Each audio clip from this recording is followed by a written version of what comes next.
Liz, I appreciate you coming on Easy Talk. Thank you. Yeah. This will be episode, I think, 57, 58. We've had JP on, we had Sean on, we had Mop on from the Wolves Den. Now we're having you as well. Thank you for coming down and spending some time with me. Yeah, this is fun for me. I really wanted to when I saw that you were kind of interviewing the Wolves Den guys. I was like, I want to do it. Yeah. Like, I don't have anything to say, but I want to do it.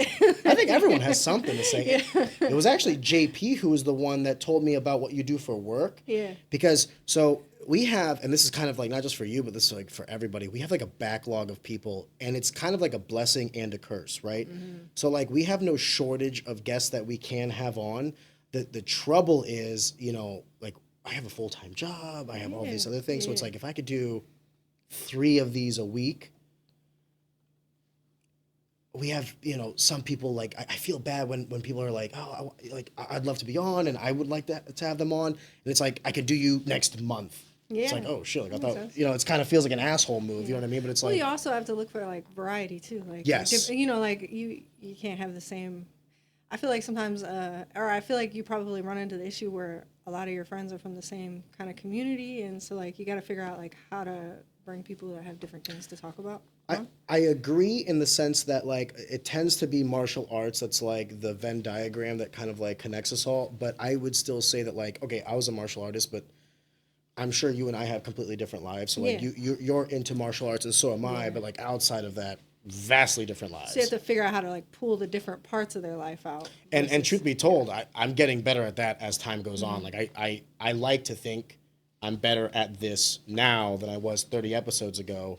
And, you know, certain guests make it a little easier. Certain guests, you kind of have to, you can tell when people start off nervous. And I have to remind myself that, like, okay, I'm doing this a lot more often. So, like, to me now, it's getting kind of down to the repetition. But for some of these guests, it might be, like, the first time they're on camera.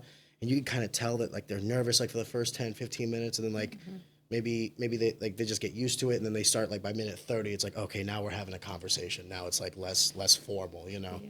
And that's the goal. I just want this to be like, hey, how you doing, buddy? Yeah, you know, a good time, just a conversation. That's the best ones. Yeah. So can I ask a question before we even get to like you and all that? How did you find the Wolves Den? Like, how did you and Lily like find the gym? So we come from Bloomington, Illinois. Well, I'm originally from up north, like outside Chicago, but I went to school in Bloomington. And so I was a part of a gym out there called Bloomington Combat Club, and I ran like a women's fitness class, and Lily joined, and that's how we met. And I love my gym. It was just you know, we were in a smaller town. There weren't a lot of fight opportunities. Nobody really knew us. And at some point, we had trained and gotten to a place where we had a few fights, and we're looking for just girls to spar. And I happened to be on Facebook and found Ashley Cummins, St. Louis Women's Spar Group. And so I just randomly messaged this group. So I didn't know Ashley or any of the girls. I was just like, this seems really cool, and we would be willing to make the drive if we could come. And I think it was Kelly D'Angelo that was like, yeah, come. And so we came up, and then we started coming every month to the women's spar group. And then Ashley took Guns and Hoses fight. Yeah. And I was a boxer at the time. And so JP was like, hey, would you mind coming to the den and giving Ashley boxing rounds? And so I started coming to the den, and then I asked JP if I could have like a private lesson while I was there, and I worked with him a little bit. And I don't know, it seemed like there was just a lot more fight opportunities out here. There were a lot of girls that were sparring and working together, and then Ashley was at the den, and she's Lily's size, and Lily ultimately wanted to do MMA, and so we just kind of actually had like a really bad experience at work after like 14 years, and like one day we were like, it really was random. Like, I was like, what if I quit my job and we moved to St. Louis? She was like, let's do it. And we moved like 35 days later. I quit my job of like 14 years. And what was the thing that made you quit, if you don't mind me asking? Yeah, I mean, it's a little bit of a story, but luckily for us, we have time. We have time, right? Yeah, so I worked in a residential facility for adolescents with substance abuse. But over the past 2 years prior to this one event happening, I had been asked to start up this off-site, like outpatient program all the way in Joliet, Illinois. So I was driving from Bloomington to Joliet like 2-3 times a week, and I got this program up and running and got people hired, and but ultimately, like, the bigger entity of the organization came in one day and basically closed down residential, and we're like, you're all losing your jobs in 30 days. And I was like, there was no negotiation. It's no, just no. Like, here's HR. Like, it was really weird. I was like just like stupid, naive kid. Like, we got called into this meeting, and all my people are around, and we're like in the meeting, and my friend Brian was like, so we're all getting fired. I was like, what are you talking about? He was like, you didn't see the HR is invited to this meeting? And I was like, I mean, yeah, but he was like, Liz. And sure enough, they came in, like, and they were like, yeah, we're closing residential, and you guys all are your last day will be the such and such day, and here's a packet of all the job opportunities we have in the agency if you want to apply for something. The employer, is it public or private? Nonprofit. Okay, nonprofit. Organization, okay. Yeah. And so then they were like, and you can get unemployment. We won't contest it, and basically, yeah. So we're all about to lose our jobs, and then, so in this 30-day transition period, I applied for some jobs, and then I'd actually come to like think like, you know what, I've been working hard for like 14 years. Like, if I don't end up with a job and I have to draw unemployment for a few weeks or whatever, like, it's not gonna be the end of the world. I've literally never had a break. You paid into it. And so I tried to make like an easy transition plan because they closed residential but not outpatient. So when I went to like the bigger people that I didn't really know, and I said, hey, like, I have this program in Joliet, and here's how I run it, and here's how things are, they didn't know about it. So then they were like, when you say they didn't know about they it, didn't like, know about my program, about the outpatient program at all. They had no plan for it. So when I was trying to help them figure out what they're going to do after I leave, I could just see the shock on their faces. Can you pause real quick? Forgive me. When HR comes in to essentially lay off this whole division. Yes. What? They had no, I mean, I guess at some point on a piece of paper somewhere this program existed, but whatever and this is an HR at this point. This is like the main director of of all mental health in this area. They didn't have a plan for this outpatient program I was running. Like, it just wasn't a consideration. Like, it just wasn't there. So when I came in and I was like, here's everything. Here's the people that I have hired out there. You could just see in their face. They're like, oh shit, we made a mistake. What are you talking about? And it was like 24 hours later, I got called into this meeting, and they were like, well, you're going to stay. But we don't have money for your position, so what we want you to do is keep doing it and try to hire somebody to replace you, but also you're going to do mental health counseling in schools. Just wanted to take a second to pause the action and just tell you guys thank you so much for consuming our content. Easy Talk is a passion project. This podcast is just a bunch of like-minded people coming together to produce some cool stuff and talk to some cool people.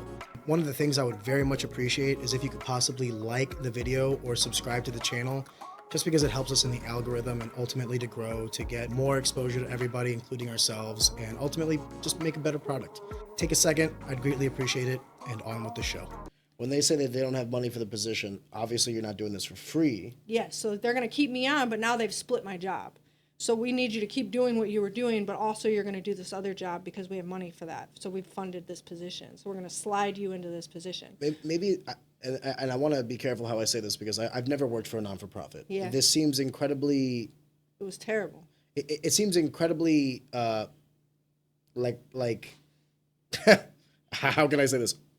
Unorganized. Yes. And yes. What strikes me as odd is every individual I have ever worked for, to some capacity, they have all had the same skill set. One of them was organization. Like, I've never heard of Yes. people willing to, do mass layoffs and then they don't understand the breadth of scope or the roles and responsibilities that this individual or this group or this team delegates, right? So, like, if you're going to lay people off, you're going to have to, okay, what are these people doing? And then, is it necessary? If it is necessary, who's going to do it afterwards? If it's not necessary, then why did we ever do it to begin with? You have to kind of justify some things. Yeah. But it sounds like they didn't even go through, like, a due diligence plan. They were just No. laying off people. An entire program. Yeah. I mean, it was an entire program. And they didn't have a plan for day And there was no two. plan. So all of these people left, and, like, I watched, like my boss of, like, 30 years. She was, like, just a few years from, like, being able to get her like a retirement package through them. You know, like she got laid off, like everybody got laid off. So then they kept me.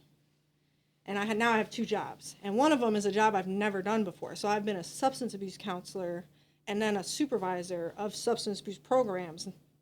But I have never done independent mental health counseling, right? And now Can you explain to me the difference between both, like the work that you did and what they're asking you to do now? Yeah, it's just like having a specialty, right? And so like my specialty was understanding this like age bracket of like 13 to 18 substance abuse focused. And when I say substance abuse focused, like we dealt with youth that had mental health diagnosis, but the primary issue was substance abuse, and that's what we focused on, right? And the substances could be like what, any drug? Any drugs, so alcohol, right? So, heroin, yes, weed, yes. what have you. And that seems like a broad it spectrum, though, yeah. doesn't it? Because like someone who might be a drinker is completely different from someone like doing heroin, might be completely different from someone who's like a chronic, I don't know. Now you're probably going to get user. into a little bit about why I stepped away from substance abuse. Forgive me. No. I mean, that's fine. You're right. I mean, and that's good that you see that right off the bat. Whereas, and then you get to the difference between adults and adolescents and those things, right? The difference between a 13 and a 16-year-old is immense. So different. And the fact that we, as a society, and pushed by insurance and managed care, we're forced to almost treat substance abuse as a whole, regardless of age, regardless of substance, in one way. And that's it. That's what they pay for. Like they want this like 12-step focused. But it makes sense because you're eliminating, I want to be careful how I say this. In the absence of the family unit, or in the absence of like the people that should be caring for these individuals, right? Like the real parent or guardian, the government or entities have to step in. And in order to do that, like even a non-for-profit, or maybe, I don't know, maybe there is some for-profits out there. I don't know where the profit margins are. But anyway, you have to, do like establish a best practices protocol or something. It makes sense because now you might be liable. To even consider other best practice, right? Like I have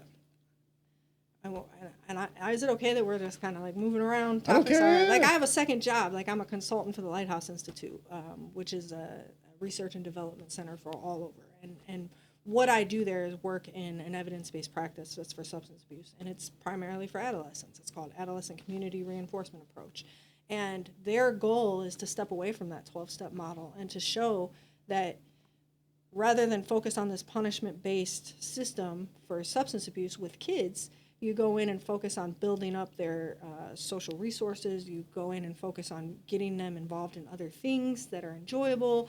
And there's so much evidence to support this as a practice, but it's not something that's considered at the level that is the 12-step program considered a punishment? It is very much a punishment-based system. Like yes. Can you elaborate? Because I and forgive me, I'm ignorant to this stuff. Like, you know what I mean? No, I mean the whole idea in treatment, is that our goal is abstinence. Like your goal is 100% abstinence, and we're gonna, and you have to kind of admit that you're powerless to this substance, and that you have no control because of this substance, and you have to invite this higher power. So there's all these kind of like rules that you have to follow, really advanced adult concepts, that I have nothing against. I mean, this 12-step model is very effective for many people. I'm not going to say it's bad.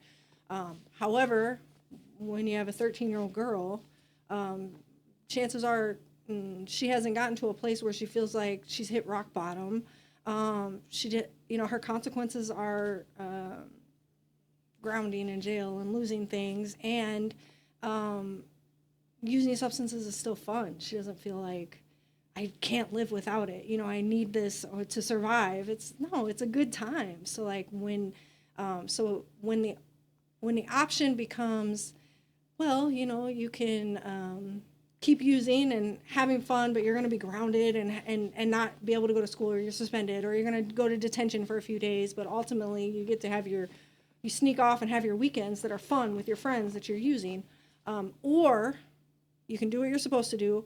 You can get into this program. You're going to go to meetings where you primarily hang out with adults who are like smoking cigarettes and drinking coffee and talking about concepts that are going probably way over your head. And like that's the fun. And like, you know, they have like socials, and there's, you know, there's some youth meetings, but they're not very frequent, you know, and like it doesn't vibe the same for them. So there's just not a lot of success in that for kids. And then when you get to the punishment-based system, when you get into treatment, it's like all focused on behaviors that have little to do with substance abuse. So like residential is like, we need you to go to bed on time, get up on time, line up on time, eat when we say. And if you don't do these things, then you like, everything's based on these levels. And so you like drop levels. And so every day is like, what I forget what they call it now, like a reward system. If you do what we tell you to do, we'll give you points. It's just an indoctrination, so to speak. But I mean, I think there's something to be said about a disciplined lifestyle. Like if you have discipline Absolutely. in everything else in life, you'll have discipline in all aspects of life. Like I can understand that. And it sounds like, just from, you know, the high level view from what you're saying, it's very reminiscent of like that military, like entry-level military program where they're trying to get you all kind of in line. Yeah. We understand that there's variables, and we understand that everybody's unique and different, but right now we're just trying to get you all in line. Yes. So that we can get you all started on this path together, or at the very least at the same starting line, right? Yeah. I want to be careful the way I word my questions, because I don't want to come across as like, you know, ignorant or insensitive, but like, is it safe to assume that like the resources aren't there for the youth? Yes. Because they don't think that it's as important as like an adult trying to reshape their life? Because I can only say from what I've experienced in other walks of life, it's the notion with children is always that, you know, it's not set in stone. They're still changing. They'll mature. They're going through puberty. They'll change. Like maybe it's their friends. You know what I mean? Like a 13-year-old to an 18-year-old is completely different. The shit I was doing when I was a teenager versus my early 20s, I was a completely different person versus, you know, 25 to 30-year-old Ariane. A lot of that was kind of like baked in the cake, so to speak, right? I don't know. I kind of feel like, well, first off, lack of resources is definitely, and it's always going to be an issue in any kind of nonprofit mental health world. But no, I feel like actually, and now I haven't been in substance abuse now for 6 or 7 years. So, but Times when change. I was there, I feel like if we could spend a little more time understanding that they were changing and developing, and that they had so many opportunities and change, you know, ability to change, then maybe it would be better. You know, it was almost like we were treating them like, you know, like I said, we're like, you have to admit that you're powerless to this drug, and you have to, you know, and you have to admit that you have to give your life over to this higher power, whatever that may be for you. And like most of them were like, What the fuck? what? Yeah. I would be like that. I'm 31 years old. And then there's like, and then that's separate from like the behavioral aspect where like you also, if you want to be successful here and you want to get sober the way we tell you to, you have to get up on time and do what we say. And like, I started to have a really hard time with that. But that isn't why I left the job and moved to St. Louis though. So I will say that. So there was a point where I was just like feeling so disheartened. Like I wasn't passionate about what I was doing. Because of the amount of time you spent, because of the outcome of the kids, like where was this passion I think losing? like it just felt like I was being forced. So when I started running the outpatient program in Joliet, it really just felt like I was being fed these kids that had these like really hard lives going on. Many of them coming from like gang backgrounds and things like that, and they were mostly involved with the court system in some capacity, and most of them were smoking marijuana. So now we're not really, like, I'm talking 90% of the kids that I'm serving are smoking marijuana, and they're dealing with things in their life I couldn't even fathom. Like, for instance, one kid didn't make it to a session, and when I called to check on him, he said, I'm sorry, I was in the hospital, I got shot at, and the bullet skimmed my head, and I had to go to the hospital. Like, and then you have it's a good reason to miss. And then you have a probation officer that's like, he still missed a session, so we need to mark that. You know, and like, are you serious? Yeah, I'm like so serious.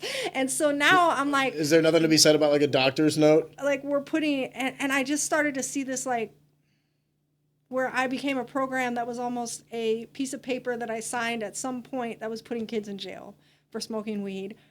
when they had so much going on in their lives. And so I just felt like every day just started to be heavy on my heart. And Did you have no input outside of that? Like, could you not talk to the probation officer and be like, I hey, try, I would really try to like advocate for kids, but it's just it's like this system, and it's just the way that it works. And like, we don't want a letter about all the things that's going on. We want a letter that says how many sessions did they make it to and how many did they miss. I don't want to hear all about why and this and that. I just need to know, did they come to all their sessions? Did they not? How many did they miss? How many positive drug screens have they had? What are their levels? Like, that's what we want to know. Like, and like, you're not even going to give me a chance, right? So also the kids will know that. I mean, the kids, I mean, when you were a kid and you understood like the game, so to speak, I mean, I remember like when they told me I couldn't miss more than 10 classes in a semester, I'd fail my class.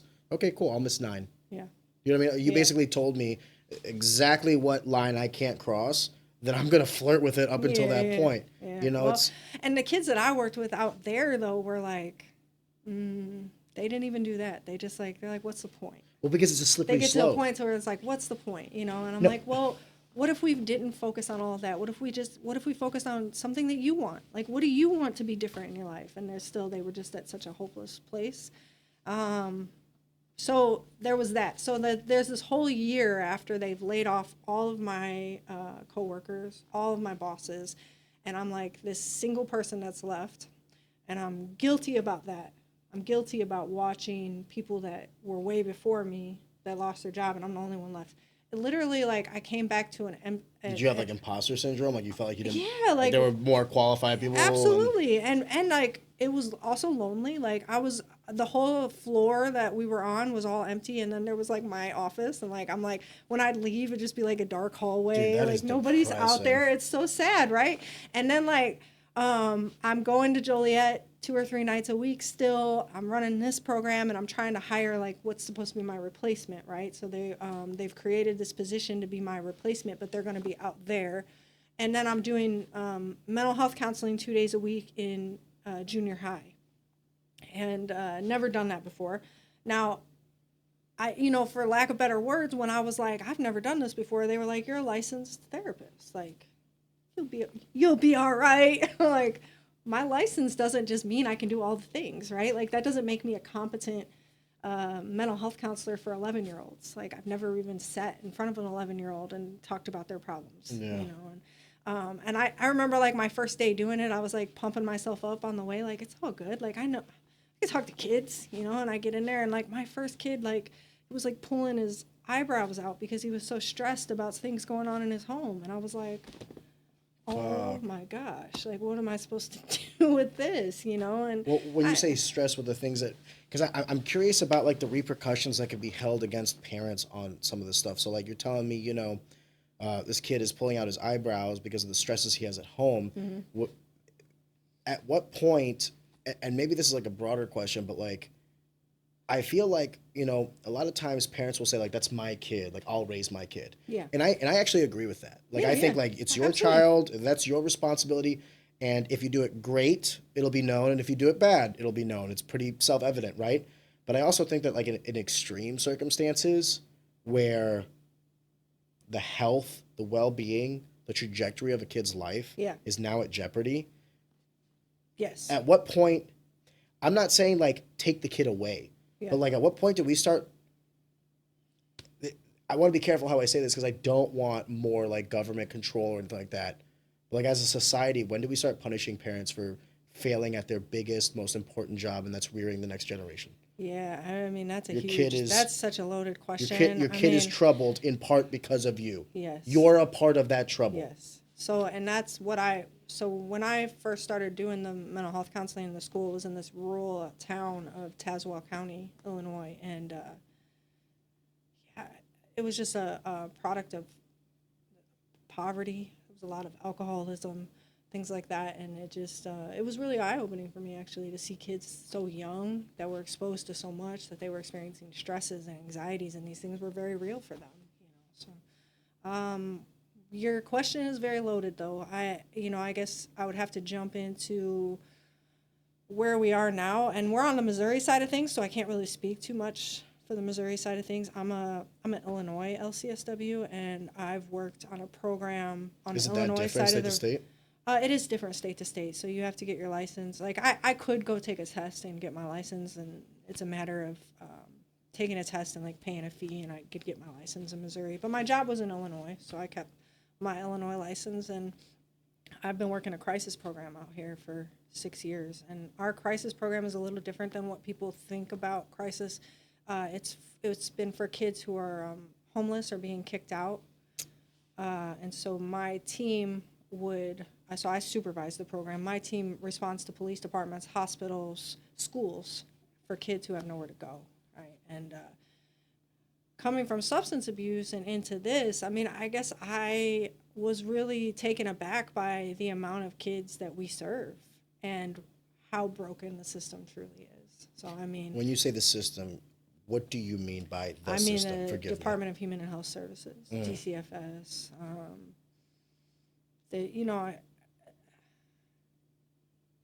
Our program was designed to be this program where we come in and we offer crisis intervention. And so what we'll have is a kid at a police department who's saying like, I can't go home because my parents won't let me because of behavioral issues or for whatever reason. They've put me out and they won't let me come home. Or a youth who's saying, I don't want to go home because I don't feel safe in my home.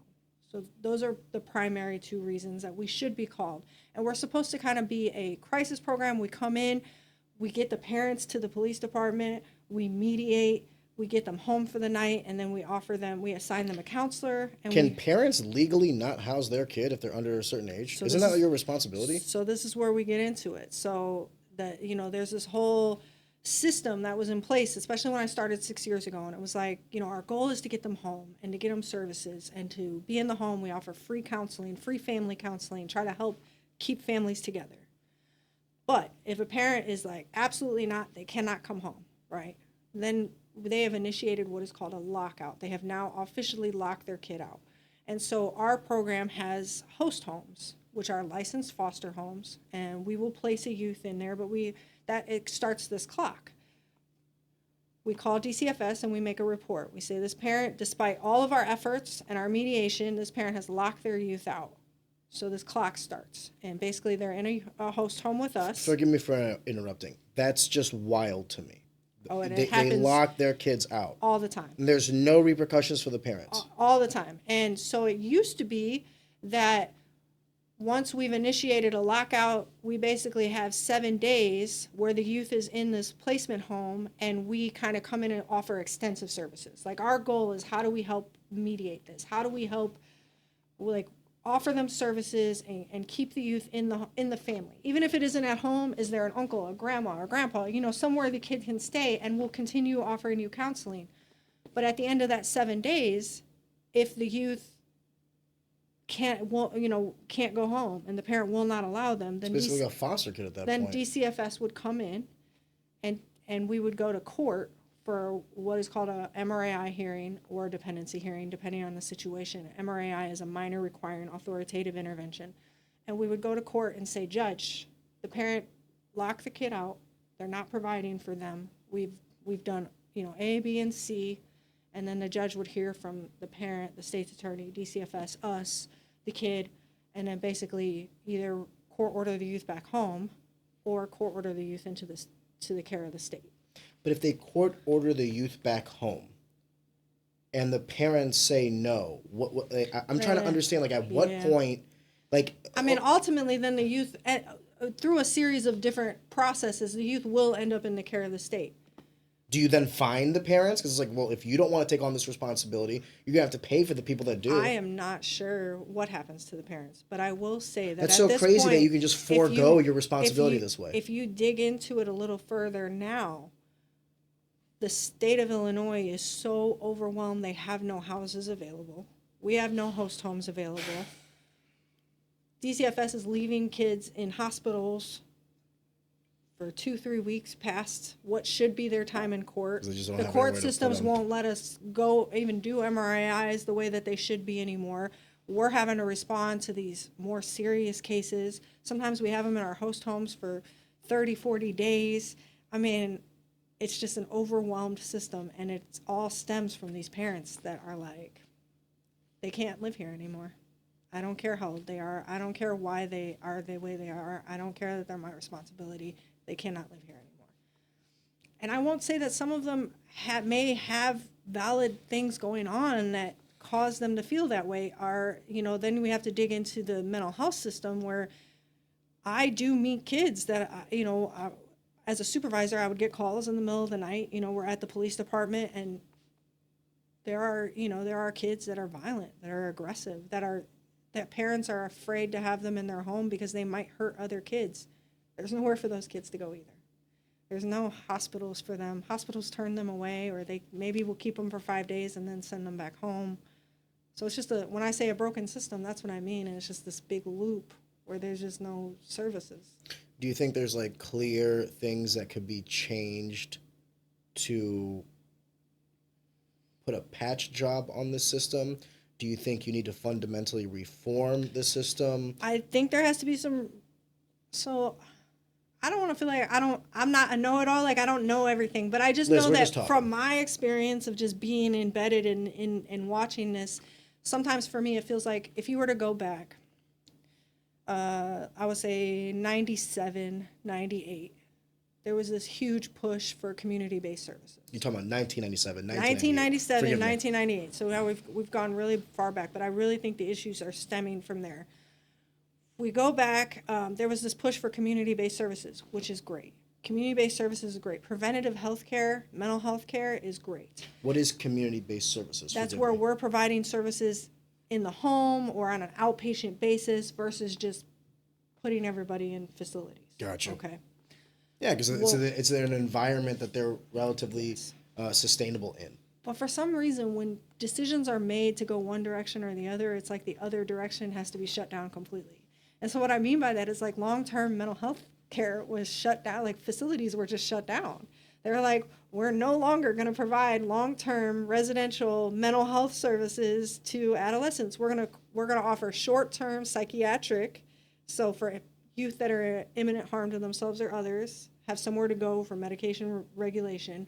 Well, if I may, as a devil's advocate, wasn't it like pretty apparent that there was a lot of waste, fraud, and abuse in these mental institutions? There was may have audits been. being done, it was like a lot of violence, a lot of overprescription, a lot of negligence. Yeah. I think a part of the problem is like, you're correct in the sense of like, well, just because we have this one thing doesn't mean we shouldn't have this other thing. I agree with you. Yes. But I think there's like a variable underlining that, in that the other aspects, so like outside of the community, the institutions were mismanaged and poorly run. Yes. And I think a lot of government officials at the time were just like, we'll just axe it because we have this other thing. Yes, but no good, right? Like Yeah. over the years, like we're trying to provide low-level care, community-based services to youth that are far beyond, and youth that have been in the hospital for short-term stays and medication regulation, 15, 16 times, and there's nowhere to send them. They never asked the question, what if this doesn't work? Exactly. What if we do this and it doesn't work? It might work for 80% of the kids. What about the other 20%? Yes. We need to have a tier 2. We need to have a plan There has B. to be something, and it has to be something within reach to the average family, because there is, you talked about, is there a for-profit? Yes, there is. There are private long-term care facilities. Your average insurance company is not going to pay for that, so you have to be above a certain income level to pay for something like that, so you've limited the access. And then there are, a small percentage of, like, if you take the right steps and fill out the right paperwork, there are some programs that the state will help some families get into, but that's a very small percentage of people that make it that far, and the wait it's crazy. So it's like acknowledging your son is not safe in the home. We need to get him into long-term residential care. We think we'll have a bed available in 60 days. So if we can just manage him in the community for 60 days, then, we may have a bed for him. So it's such a... And this over the course of time, over the course of, 14 years, just kind of like ate at you? Yeah, I think I've been in it for 20 total. So, yeah. But for substance abuse, there was a lot of that in regards to substance abuse. And then, the crisis program that I worked with, I will say, I'm still with that agency now. They do good work. I mean, in terms of coming in and really caring and just trying to fill the gaps. What you have is a lot of people that are exhausted, and it's a program that's really hard to work for, but they do good work. I mean, they do care about people, and we respond to crisis all hours of the night, 24 hours a day, 7 days a week, and we try so hard to help everybody. So, yeah.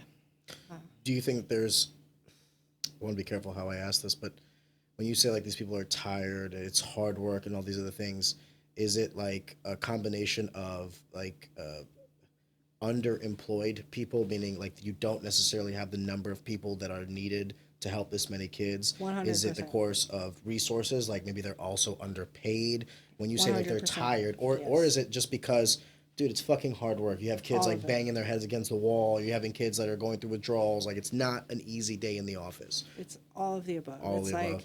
it's like,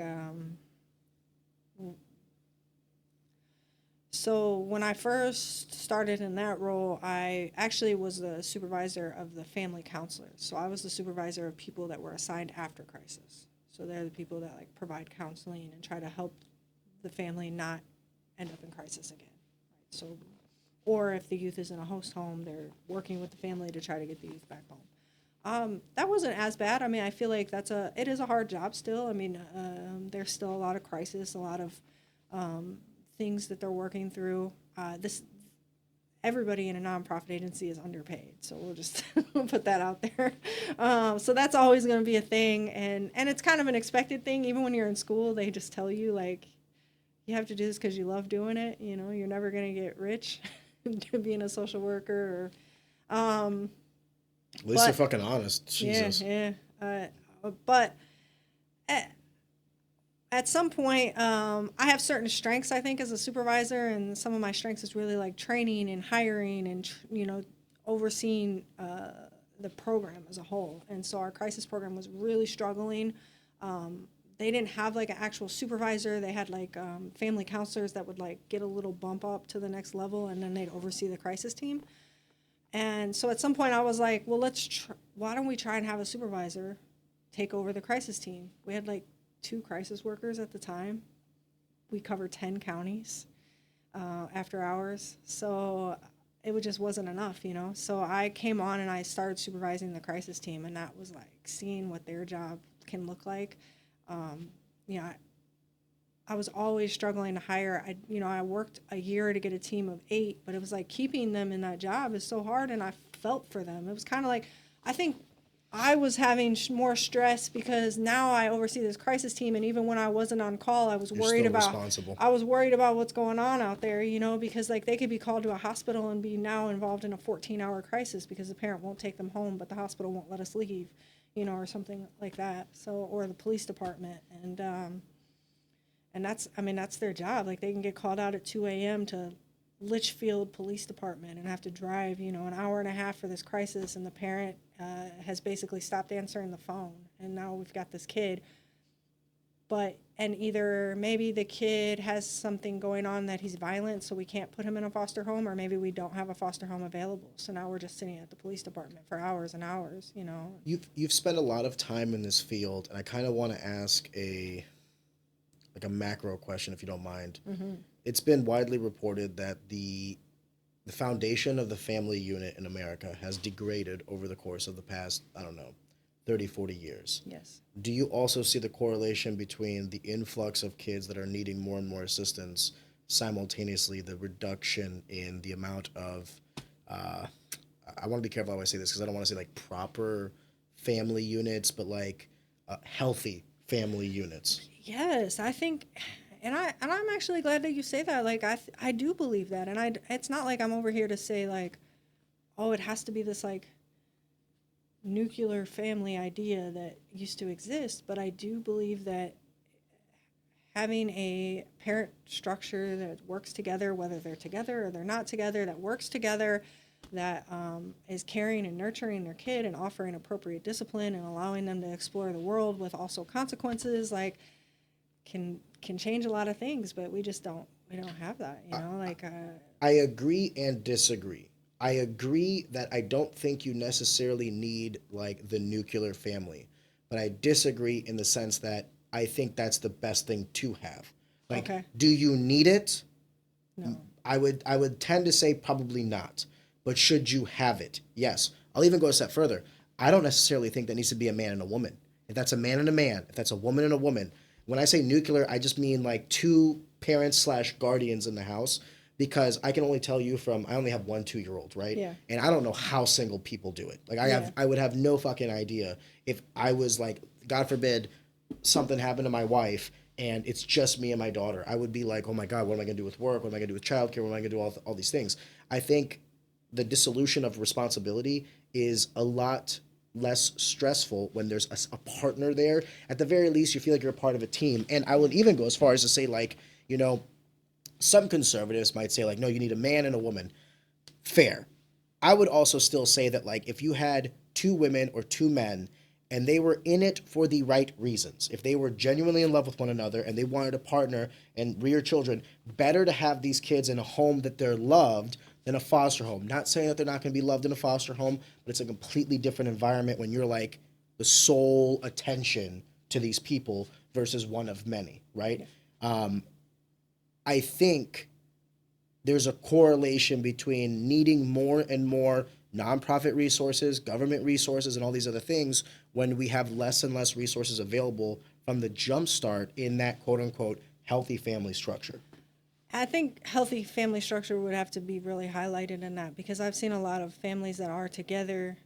Oh, that dude, a still- nuclear family can be fucked that up. A man and a still woman work that with hate each us, other. But like parents that are like staying together because they have these kids and they hate each other, and like I think that can be just as damaging as anything else. So like, but I've, you know, on the flip side, I've seen families and children really thrive where they've been separated, but they were like actively working together and co-parenting. And so like, I just feel like there's a lot of different ways that it can happen, but ultimately you need more than one person. Yes. And there has to be support and just this family community element around children to help them grow and be healthy and explore the world and learn about the world in healthy ways. And that doesn't happen a lot. I feel like and be safe doing it. yes. And be safe doing it. Yes. I often say that we are temporary creatures in a weird way. I mean, we are leaving it to the next generation. That gives us 2 responsibilities. 1, don't leave them a sinking ship. And 2, make sure that they're ready to be a captain when the time comes. And sometimes I think we're a little bit irresponsible with both of those. That, you know, a lot of times it's what can we do to make our lives better? What can we do to like achieve, you know, I want more money, I want more status, I want more this. And sometimes I see it with parents who they'll have kids or, you know, I actually am talking to an individual right now who's thinking about like starting a business, but he's also thinking about adopting a child. And I told him, I was like, hey, probably best not to do those at the same time. That sounds because that's stressful. immensely like the responsibility of both of those actions is immense. Like maybe do one, wait like 6 months to a year, get assimilated with the one, and then do the other, or whatever you want to do. But I don't know, man. I don't think there's one size that fits all, but I do know that there's a correlation between needing more government resources or more resources from the public or private sector and the degradation of the family unit. Yes. So I just want to say that I think that is... I feel like... you do great work. Yeah. But you shouldn't feel like you're outnumbered. Yes, I agree with that. I absolutely agree with that. I feel like we're needed too much. Yes. Absolutely. And I feel like there's a lot of parents out there that... Is that demoralizing? Like, because like you might help one kid, right?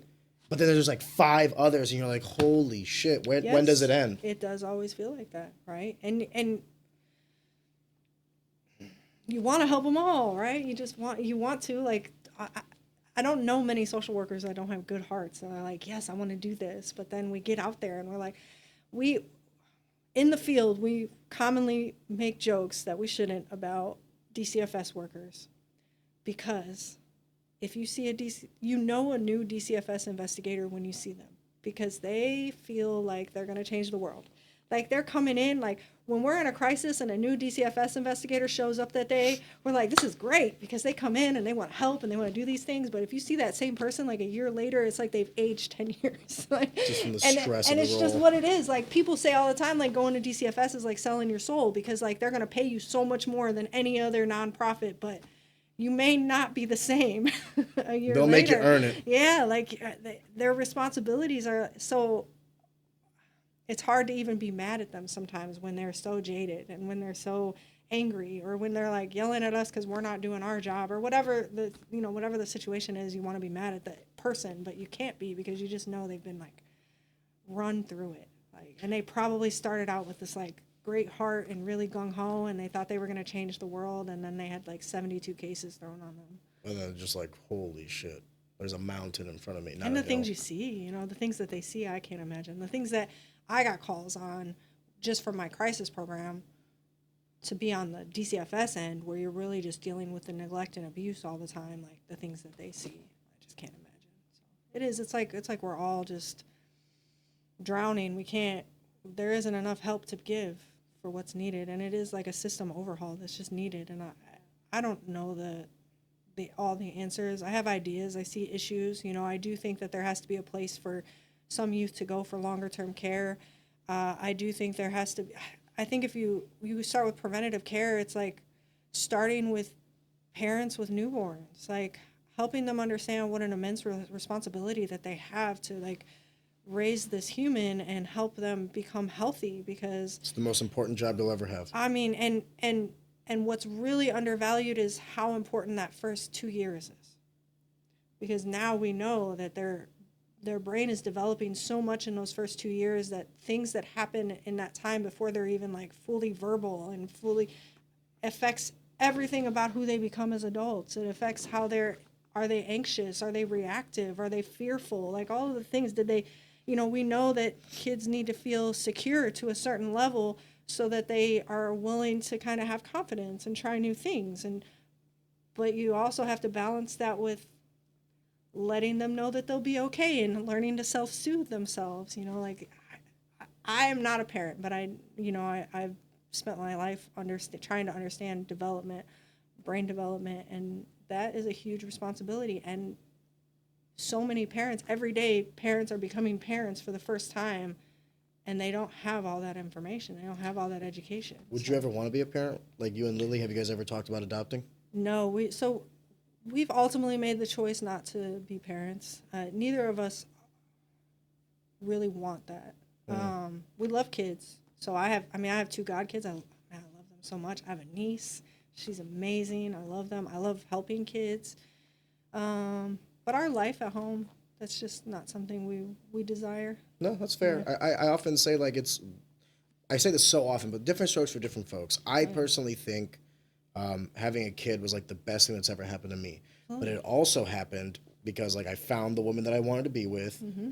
We both were like on the same page with everything. But if Bruna would have been like, no, I don't want kids, and that would have been something I would have had to wrestle with. And like, then do I want to stay? Do I not want to stay? Yeah. Like, I think it's a lot better when both people are on the same page, regardless of what the decision is. Well, the interesting thing is, so there's a big age gap between me and Lily, right? Oh, really? So there's a 10-year age gap. Okay. And so she was 21 when we got together, so I was 31. And when I first met Lily, that's actually all she wanted. Oh, she wanted really? Marriage and kids. That's it. And for me, that's not something that I was ever just like, I have to have, but it also wasn't something like I don't want, So as we became... You could have been persuaded either way. Exactly. And so as we kind of developed into a relationship and got engaged and got married, that was something that was like, okay, so we're gonna have kids, and that's cool, We even like looked into like, how do we want to do this? Interesting enough, and it's always been interesting for me to date somebody 10 years younger than me, because I've always been in this place where I'm like, I cannot be this like older person that's like constantly giving her advice or like trying to steer mentor the way her. that she grows. You know what I mean? Like I know, like in your mid-20s you go through this like period of like Dude, I was everything I know, I don't know. You know, like I was a everything's genius crazy. before I realized I was stupid. And so I really told myself, like, like, you just have to let her do and develop and grow into whoever she is and whatever that means, for us or for life, and she did. So she went through this like growth in her mid-20s where, does life even matter? And then she started getting into like, what are my own views versus the views that are actually my mom's. So that was like a big part of her 20s. And I won't go into telling her story too much, but like, as she weeded through that, she realized that the weight that she put on being a wife and being a mother as priorities of her as a woman came from her mom and not really anything that she foundationally believed in. And so as she went down that road one day, I mean, she was probably like 27, 28, she just like looked at me and was like, how would you feel if I told you I didn't really want to have kids?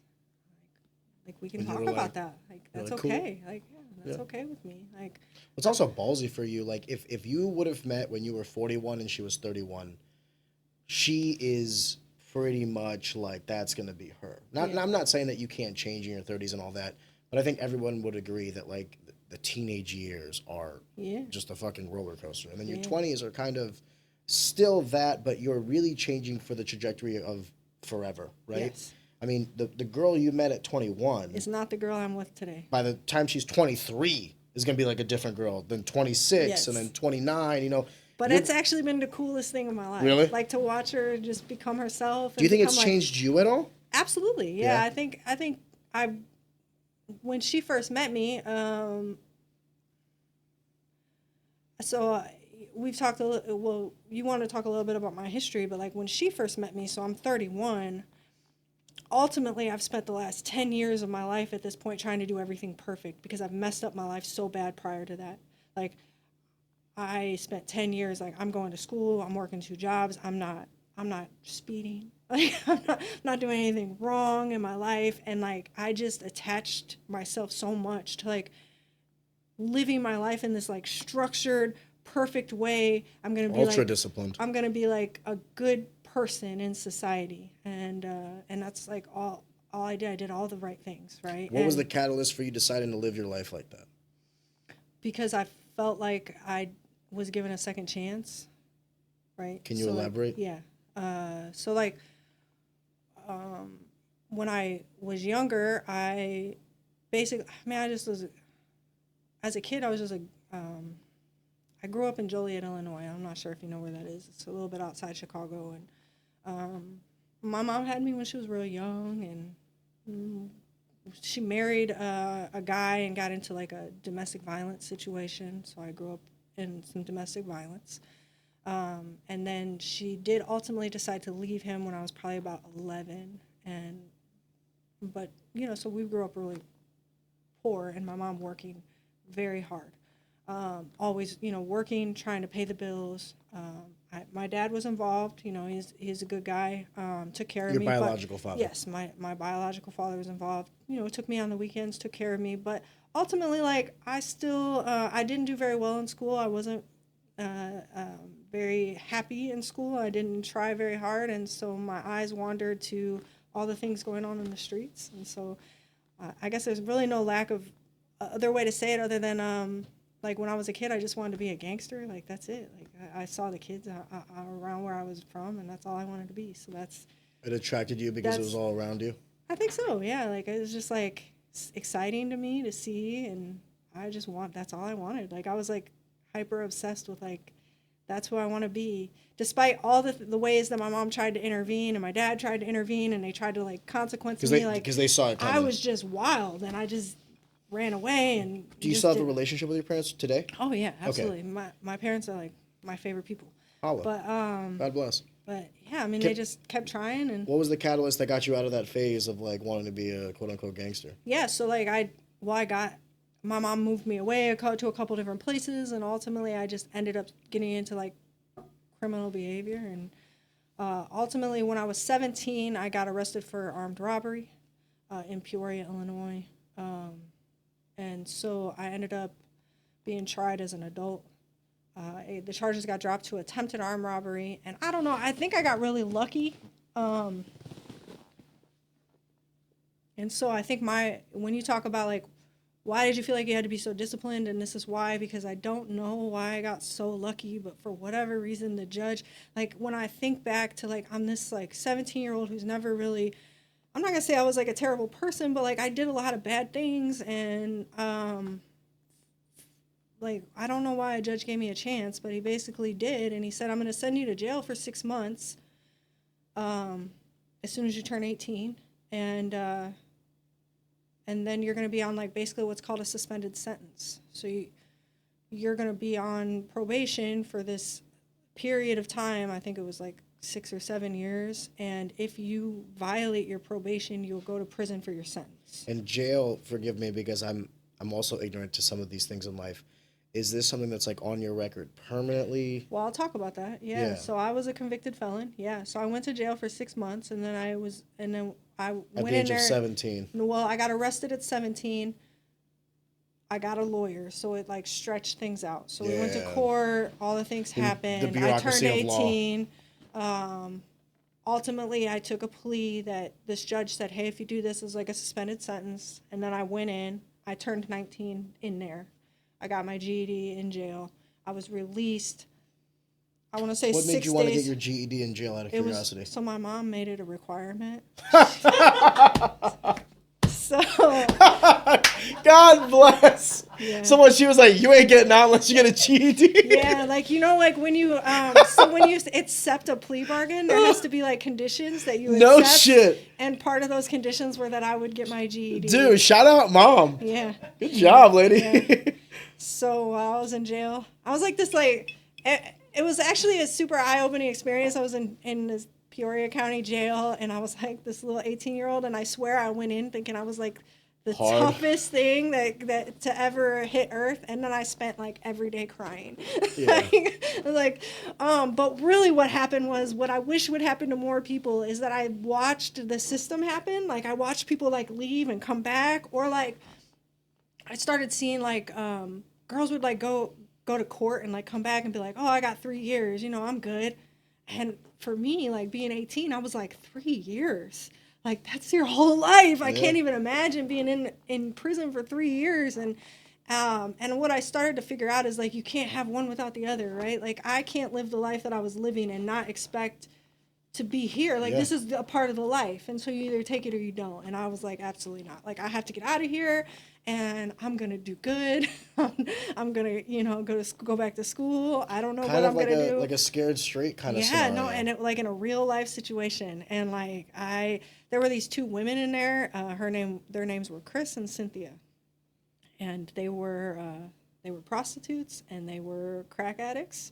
And I'm going to have to guess that they were also mothers at some point, because for whatever reason, they decided that they were going to kind of like take me under their wing in the good way, like not in some like stereotypical movie shit that you see. Like they really were like, "Girl, you're not going to survive if you don't like listen to us," right? And so they just helped me navigate this. What does that mean, survive? Well, like violence. Yeah, with there was other inmates? violence. Like like I can remember there was this girl in there. Her name, I can't remember her real name, but her nickname was Goldie. And like she started watching me shower, and like she was like saying all these awful things, and like she would tell me like, "Oh, I can't wait. I'm gonna break in your room one night, or one night those guards aren't gonna lock those doors quick enough," or like. And so I just remember being like 3-4 days like, "Oh my God, like Goldie's gonna get me." And you can't tell, like you're in an adult jail situation. You can't go to the guard and be like, "Goldie's gonna hurt me, or she's gonna rape me, or I don't know what's gonna happen." But Chris and Cynthia like took care of it. Like they went to Goldie and said, "Absolutely not. Like you're not." And they never expected anything of me. They just like took me under their wing and checked on me and made sure I was okay and gave me pep talks and like told other girls like, "Leave her alone." Like that's crazy to see that that's like prevalent in like female penitentiary as well. Because obviously that's like the joke, right? Like you're gonna get sent to the for men. So you're gonna get sent to the pokey and they're gonna poke you. You know what I mean? No, it's interesting that this is like also a very real fear in a female penitentiary as well. I also think that I was super young and like naive, and everybody could just read that on me. you know, like Yeah, innocence has a look. yeah. So you got your GED while you were incarcerated. You had a shortened sentence. Is that the verbiage you use? Well, I did not go to prison. I went to jail. Forgive me. 6 months, and then yes, it was a suspended sentence. So basically, Suspended. Basically the judge was like, if you violate, you will serve your prison sentence. Which what would that have been? Out of curiosity, it could have been 5 to 10 years for attempted armed robbery. Attempted armed robbery. The problem is that at that time in the state, it involved a weapon, it involved a gun, and anything. So whatever your sentence was, you were required to serve 85%. So a lot of times people get out halfway, but if it involves a gun, it's 85%. So whatever that would have been. So you got lucky. Yes, I got extremely lucky. What was the circumstances that led to you doing this act? Was it like financial instability? Were you just trying to be tough? Stupidity? It was stupidity, hanging out with people that robbed people. And no, because the other part of me always actually worked. So I always had a job too. So I always had money. Like I didn't go to school, but I worked full time. And I worked at like Steak and Shake and McDonald's. You had enough money to get by. Like as a kid, you know, but no, I stole and did things that I didn't have. I sold drugs for no reason. And we robbed a drug dealer. Like when I went to jail for attempted armed robbery, it was because we robbed a drug dealer. And he called the police and told them that I was trying to rob him of jewelry. Yeah. The guy that we tried to rob is in prison right now for murder. These were the people that I hung out with. Yeah, these are the people I hung out with. Could you imagine you're a fucking drug dealer and you're the one calling the cops? Yeah. Jesus Christ. In a weird way, thank God he did, right? Because like, who knows what could have happened under the right circumstances if you continued on that path. 100%. In a weird way. 100%. Thanks, random drug dealer. Yeah, 100%. Yeah, and it actually ended up being a bad situation. If I'm a cop and I'm getting that call, I'm like, go fuck yourself. I'm hanging up. Like, well, he did say it was jewelry. So when he called the police, he said she's trying to rob me of my jewelry. Like I don't know. Like, and then there was like this whole story, and like other people like jumped on. Did you ever say like that guy sells drugs? No. Liz is a real one. I didn't. Snitches get stitches. Liz is like, I don't cross that line. I mean, I don't really, talk to the blue. I mean, really, in the environment that I was in, that probably would have been the worst thing to do. Yeah. Be like, let me tell everybody. Well, this motherfucker's telling on you. Yeah, and that's true. A lot of people made up stories and were willing to testify. And I don't like the inconsistency and energy. My lawyer was very honest. He was like, you're going to go to court and like this guy's girlfriend's going to show up and say this. And like these people are ready to testify against you, whether it's real or not. You have a lot of people against you. And I did not do I didn't tell on anybody. So I just was like, I'm guilty. Like, I'm going to take a plea. Holy shit, Liz. I'm going to take a plea. So I did it. That's a variable you didn't. And then I was convicted. And yeah, so most of my life I had a felony on me. Most of my life, yes. Explain that one, because I thought that was like forever. It is. So I got out of jail and I went back to school. And originally I was a business major, but I'm going to tell you that I don't think I was smart enough to be a business major. I still don't know if I was smart enough to be a business major. Really, some of the dumbest people I know are business majors. I was in there, I was like trying to, well, you know what the thing is? And I say this to everybody, like, I hate, as a social worker, people are always like, when I was an actual therapist, so I like, sat down and worked with kids, people would always be like, did you tell kids your story? And I actually never really did. I didn't like to. Maybe once in a while, little pieces if I thought it would be helpful or motivational, but for the most part, I didn't, because I felt like I didn't want to tell kids, like, you can go this way. You know what I mean? Hey, you're fine. I turned out fine. Exactly. I don't want them to latch onto that. And the GED is part of it. Like, so many people will be like, oh, you could just get your GED. It's fine. It's not fine. Like, I didn't go to school after 8th grade. I missed out on my whole high school education. And when I was in community college with my GED, I couldn't get through a basic math class because I had no foundation. Yeah. Like, I didn't understand. And still to this day, as an adult with a master's degree, there are things that people talk about or say. I can't really think of examples, but like how you say a word or like something, you know, that I'm like, oh, I've been saying that wrong this my whole life. time. Like, you know, there's just things you miss out on and when you don't get your basic level education. Yeah, so but it's like, also, I would also make the argument that it's more impressive considering the background that you decided to really double down on education. it took forever. So it took me 4 years to get through community college. And then I had to get an go associate's degree. and I had to get my associates, and then I went to my bachelor's of social work program, and that was a more structured program. You had to go full time, but and then it took me another 4 years to get through that. So we're talking 8 years to get a bachelor's degree. Can I just ask you, like, what is this jump in importance of education? Like, you were saying that you basically missed high school and that you were living this lifestyle that wasn't conducive to education. Yeah. In the system, you decided to get your GED. You get out. I didn't know how else to from in my mind. Some people just think I'll go to work. I'll work some job. Yeah. Sometimes I'm like, man, why didn't I do that? Like learn a trade. That'd been kind of cool. But no, for whatever reason in my mind, I was like, if you go to college, you can get a good job. Like, I think maybe that is just the push of the 90s too. Like, like go to college, get a good job. So I was like, if I go to college, I'll get smarter, and then maybe I can get a good job.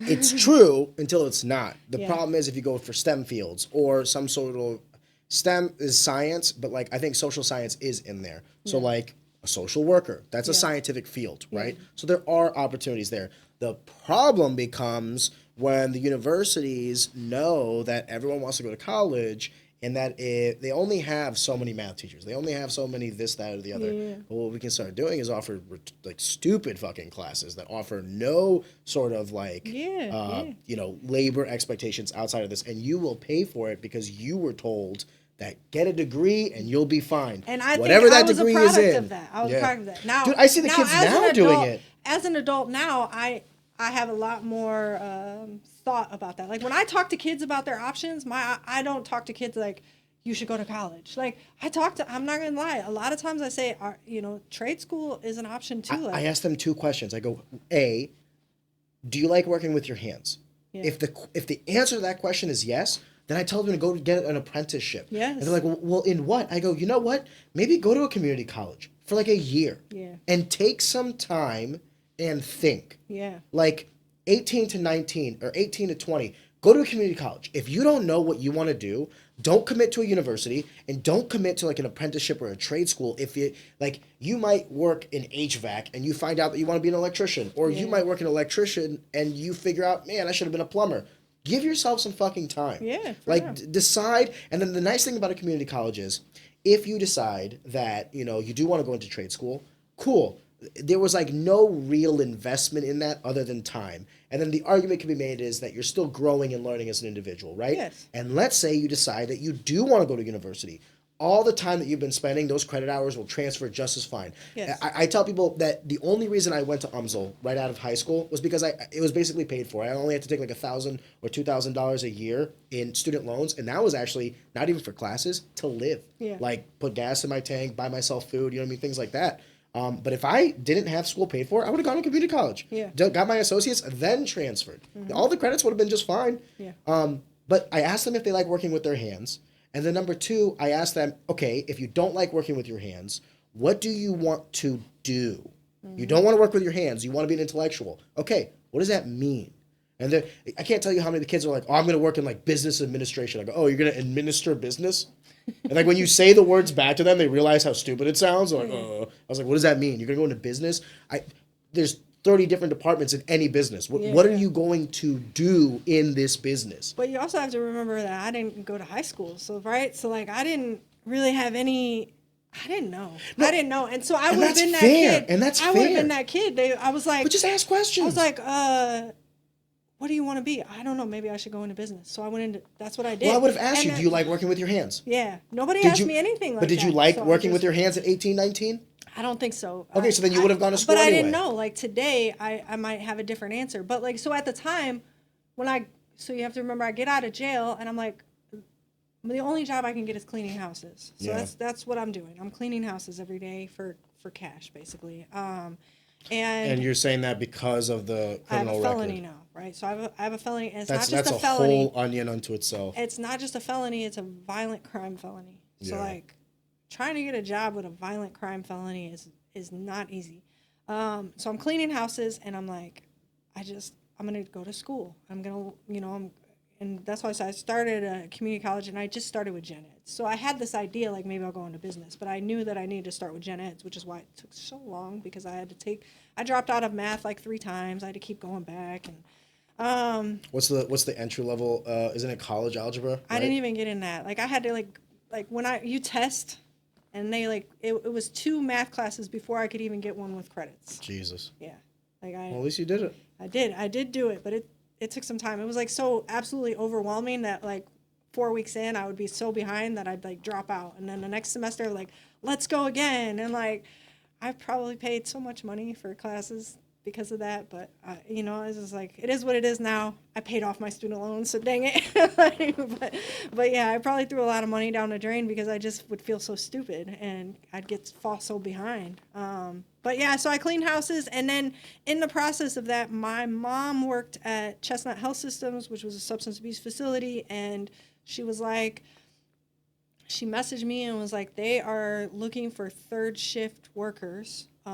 Basically, you just babysit the unit overnight, and I talked to them, and they are willing to hire you if even though your background check might pop up based on a recommendation. Recommendations, but also like based on you, and they want you to come talk to them, so I did that, and I think I had to interview two different times, and they gave me a shot, and God bless. I feel like that was my journey, is like all these different people like just giving me shots when I probably shouldn't have gotten them, but I did, and like and so they gave me a shot, and I worked 3rd shift in this facility. Never considered being a counselor or anything like this before. I'm literally like, 3rd shift was like a blessing to me. I actually did still clean houses a little bit on the side, pretty much for my whole undergrad, because it was a cash paying job that brought in a little more money. And I was paying for myself at this point. So I like lived on my own, and but 3rd shift will allow me to do my homework, because the kids are asleep. But what happens is over time, the kids, sometimes they wake up, right? And then they need somebody to talk to, or like they can't go back to sleep. So they'd like come out, and like, I'm like, that's why I find myself like interacting with these teenagers, and like, I'm not much older than them. So How old were you at the time? Probably 20. Oh, wow. You're well, young I guess I would yourself. have been 21. I'd Yeah, been but still, 21. that's baby. Yeah, 21. Yeah. So I'm like, so I get them, and I get where they're coming from, and so I'm like talking to them, and I feel like I kind of like this, but I wish I knew that what I'm saying is the right thing, right? Like, I don't want to mess anybody up. Yeah. And that ultimately led me to deciding I'm going to go into social work, and I chose social work very specifically, thinking about, like you asked about psychology versus social work. So when you learn about social work, you learn that the roots are embedded in like helping the poor, basically helping people that, and it's all about like, social workers are meant to be like in the community. The whole field is like started from like these grassroots operations of people that were like in the communities feeding the poor and helping, and like, and I was like, so if I'm going to do this, I want to do that. Like, I want to be, I don't want to be like private practice accepting insurance therapist. I want to be like helping people that, I don't know, like I just had these ideas that I wanted to help people that were like me, like where I was from. And I thought about things like You can't do that in the private market, you don't think? Now, maybe, yes. I mean, I think about private practice now, but I think when I was younger, like I had these ideas about who I wanted to be, and that really drew me in. And it was so the place that I worked, I guess I've left this part out, but like I was a client there when I was 13. Wow. And then I also thought about wait, hold on. like, You were a client, meaning you were making use of the services. I was there, yeah. I was in Chestnut Health Systems as a client when I was 13, and now I'm working 3rd shift, and I'm thinking Did about. Did that come up in the interview? When you No. were interviewing for the job? It did not, I don't think. Should have said that. Yeah. Hey, by but the yeah, way. it was. But I had a bad experience. Really? So that's also the thing. Yeah, I had a really bad experience.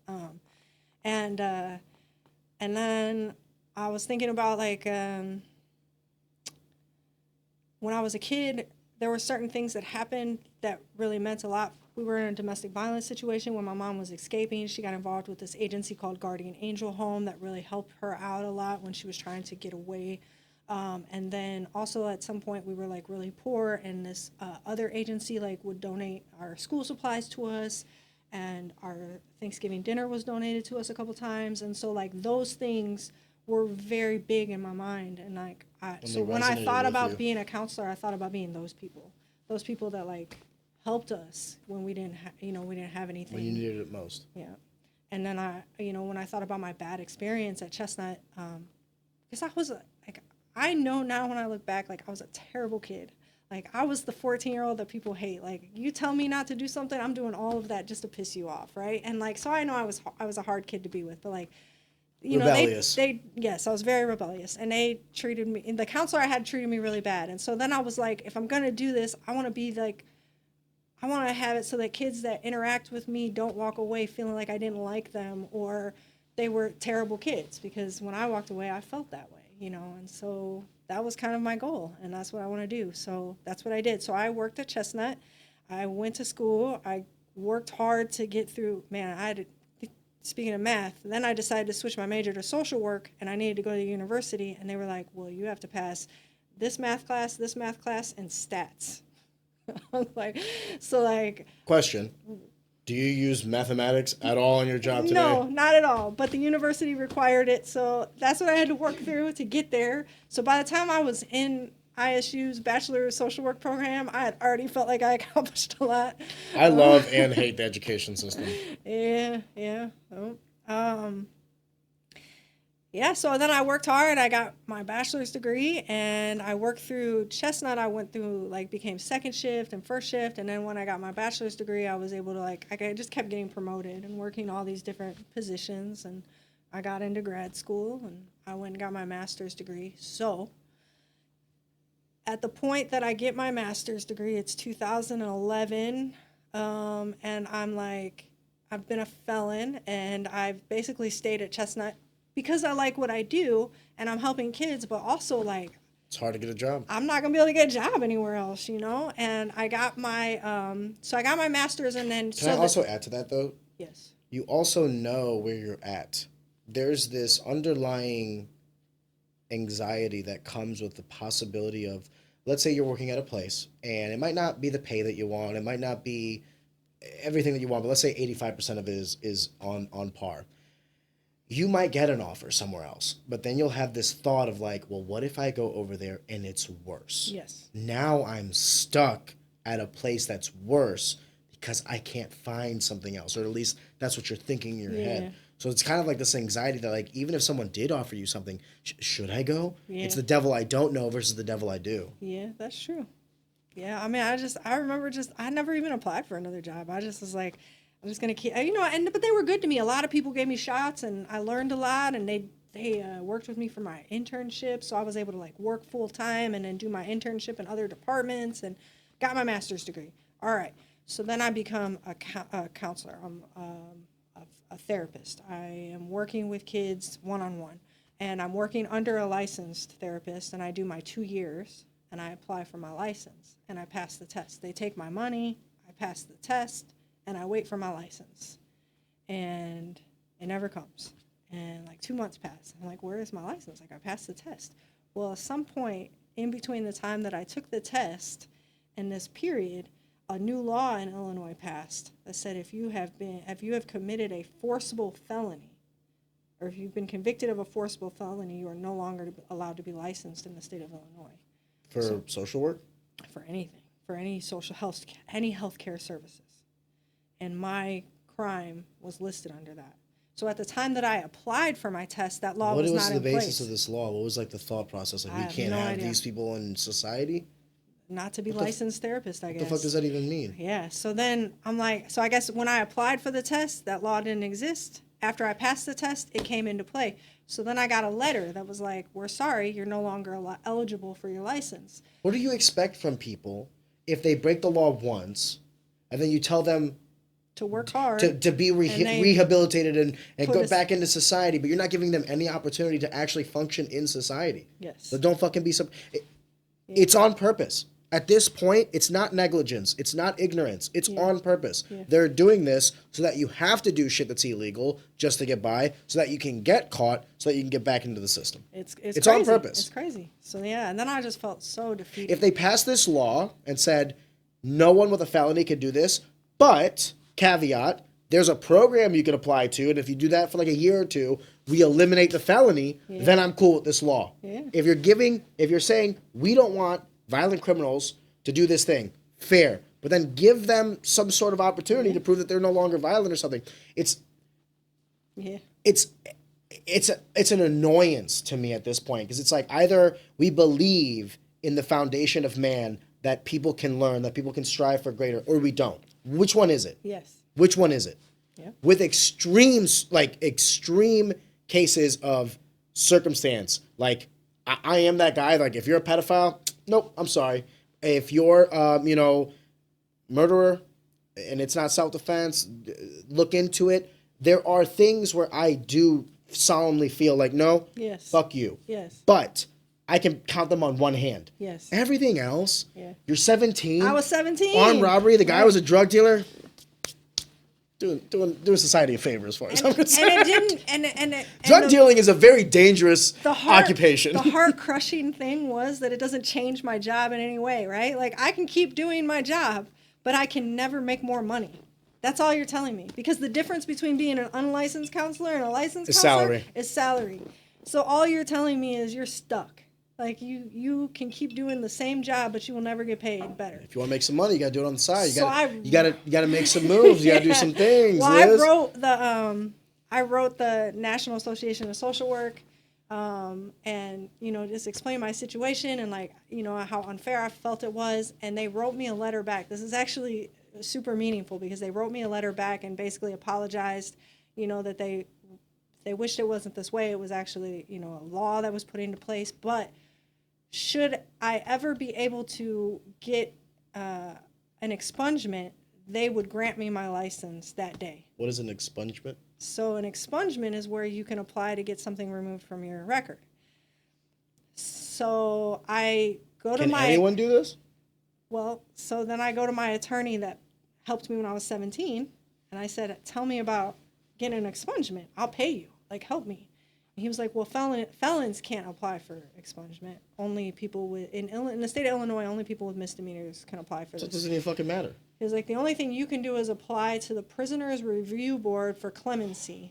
And he said, Liz, I'm going to tell you that the chances of you getting that are so slim that I wouldn't even take your money to do it. So. You did it for free? No, he didn't. Oh, what an asshole! Yeah. I thought he was like, I don't think it's gonna succeed. No, I won't take your money. I'll send him a letter. He wouldn't do it. So I looked up how to do it. That guy's an asshole. Yeah. Or girl, sorry. Yeah, no, this guy, lawyer, Mr. Penn. Shout out, Mr. Penn. Yeah. Go so fuck I yourself. looked up how to do it. And did it yourself? I did it myself. I applied for clemency. I got it's like it's all these like meticulous little steps. Like you have to write a letter explaining your crime, and like you have to get like all these letters of reference. So I like these people that in my life, they're just so great. Like professors, employers, like all these people I had worked with over the last 10 years, like wrote me these letters. And then the last step was like you send it in, and then they send you back a date. And that's it. Like you get this date, you're going to get this window, and you go to Chicago and you sit in front of the Prisoners Review Board, which is just as awful as you can possibly imagine. It's like a panel of people just judging and then you. all these like convicted felons sitting around waiting for their number to get called, and they literally make you sit in a chair in the middle of this room. And everyone else is watching you. And they're all watching you, and you just answer all their questions about everything you did. And they also have notified the city or the state or whatever that you were convicted of and allow them to either show up or write a letter. So to be like, no, don't give them absolutely, this? yes.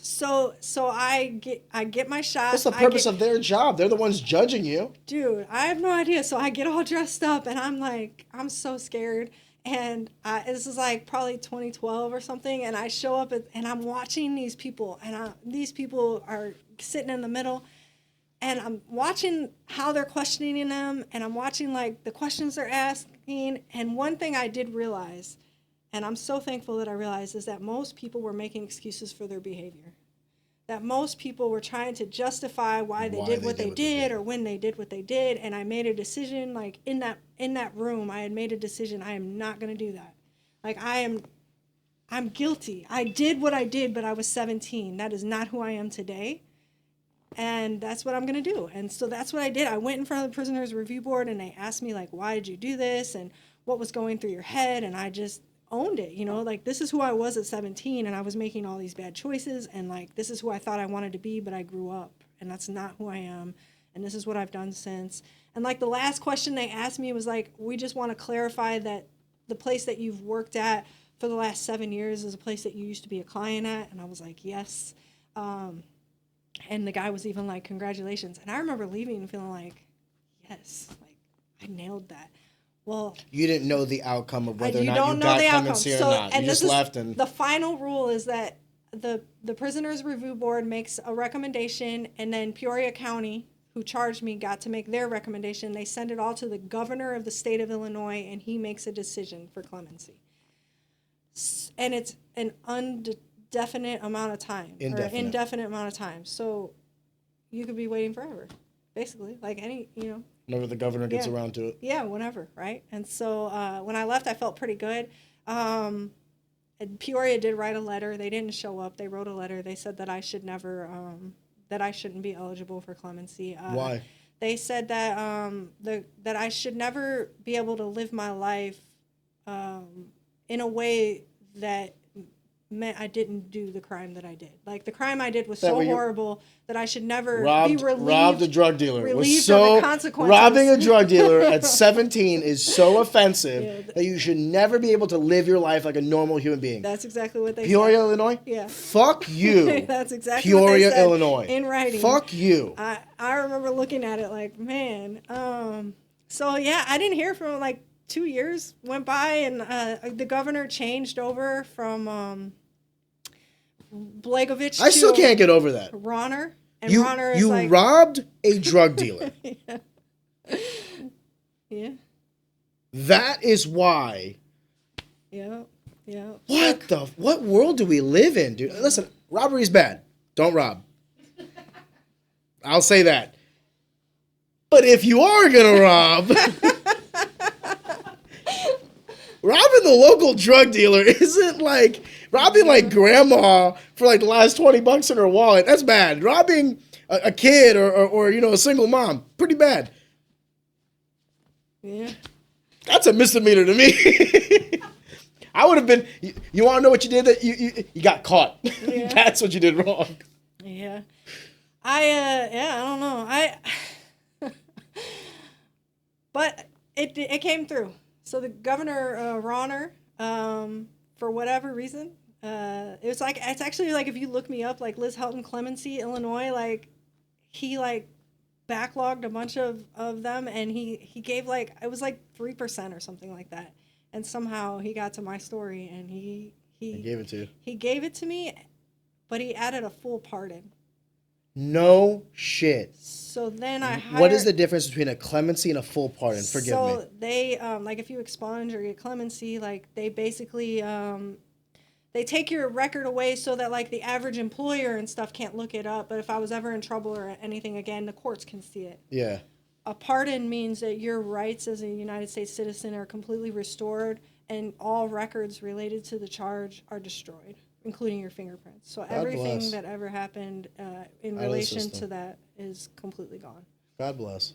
Yeah, I even like, I was told that I should hire a lawyer to like make sure that all that happens because things can fall through the cracks. So yeah, I even hired somebody to like just go through and make sure that all of it's gone. So it's like I was never a felon. What was that feeling like when it was? There's nothing in the world that describes it. Like I'm a person. Like you spend like all these years where it's just like that's always the weight. Like I'm a felon. Like at some point I have to tell you I'm a felon. Like if I want a job, if I want anything, like at some point I have to tell you I'm a felon, and then all of a sudden I wasn't, and I could get and I wrote the social work board, and I sent them a copy of the letter they sent me that said they would give me my license on the spot if I ever got expunged, and a copy of my pardon, and they sent me my freaking license. And so then I became an LCSW. Yeah. God bless. It was great. I wish we would have started the conversation with that and not the hard work, because then it's like, and then it's fucking rough after that. But I think it's. I love that story for so many reasons. Yeah. Obviously, like the cliches of like, you know, coming back and all these other things, but I also like it for the fact that there is still, you know, as cynical as we can be in this country, and as offensive as some politicians might be, there's still people that do good work. I mean, at the end of the day, this guy was elected to do a job, and he did that job. And he served the people of Illinois, and you are one of the people of Illinois, and he served you properly, and he did his job, so he should be commended for that. So shout out Governor Ronner. Yeah. Oh, wow, that was years ago. Yeah. Good for you. Yeah. I would like, if with your permission, to just caveat a little bit, because I know that this is a part of you, but not all of you. Mm-hmm. And that a big part of you is also the world of martial arts, specifically kickboxing, boxing. You said that you met your wife through martial arts, mm-hmm. and that eventually you reached out to Cummins and Kelly DeAngelo about the women's sparring session, and then eventually got to the point where you were training at the Wolves Den. You and your wife are still amateur fighters, but I mean, you guys have done, the ringer. Like, you guys have represented the United States. Mm-hmm. You guys have traveled internationally to compete. One of the questions I really wanted to ask, and I hope this isn't come across as disrespectful, but why have you guys, you ladies, forgive me, not guys, you ladies, why haven't you made that jump to the professional ranks yet? I've been trying. Really? Yeah, I can't get a fight. No way. Yeah, no, I've been trying. As a professional, boxer or kickboxer? Kickboxer, yeah. I can't find a fight. I got one fight offered to me in South Carolina. It was a girl who was like 8-1 and like the second ranked in the United States for my pro debut. And at the time, me and JP talked about it, and we were like, let's not have that as your pro fight. At the time, we thought something else would come. But no, like Chad Mueller, like I hold his belt and the United States IKF belt. And so he's been like, yes, I will give you your pro debut. And he has searched high and low. He has sent me screenshots of girls that just start ghosting him. Once, like... They say your name? Like, once, yeah, he starts talking about the fight and who they're going to fight, then they just stop responding. Like, I can't... Or a couple girls, like, one girl fought 125. I watched her. She lost her fight, and...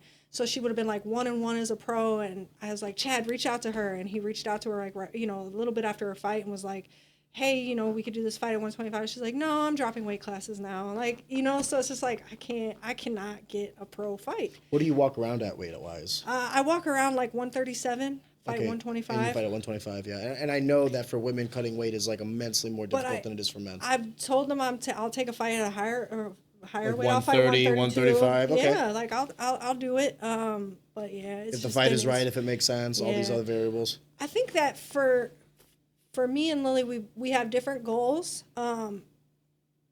So for her, ultimately, I know that she wants to get to this certain level in kickboxing, and then she does want to make the transition to MMA. So she did have her first MMA fight. I think ultimately she wants to go pro MMA. So those are kind of her goals. Me. Why? Because it seems like she's doing a lot more kickboxing. Why the emphasis on MMA? Well, she's always trained MMA. She can't get fights in MMA because she has too many kickboxing fights. All these women. So like, I don't mean this in a derogatory way, females, but y'all some pussies. Seriously, like we cannot get Lily a fight in MMA. We've had people try every time she's in between fights in kickboxing. We've been like, put her in. There's we can create a clip if you want. We can create a clip if you want. If you want to do this is very impromptu, but if you want to take like 15, 20 seconds and be like, my name is Elizabeth. I'm fucking like any and all comers. Like, let's go, guys. Yeah. Not the 8-1 professional for my debut, but like you're just trying to get a professional fight. Yeah, I just want to fight. Like, yeah, but. Yeah, we can. So that's literally the roadblock. It's not that you don't want to go pro or that you don't think you can, impossible. But that you cannot go pro. Yeah, prior to this, it was like going pro. We know that going pro limits your activity.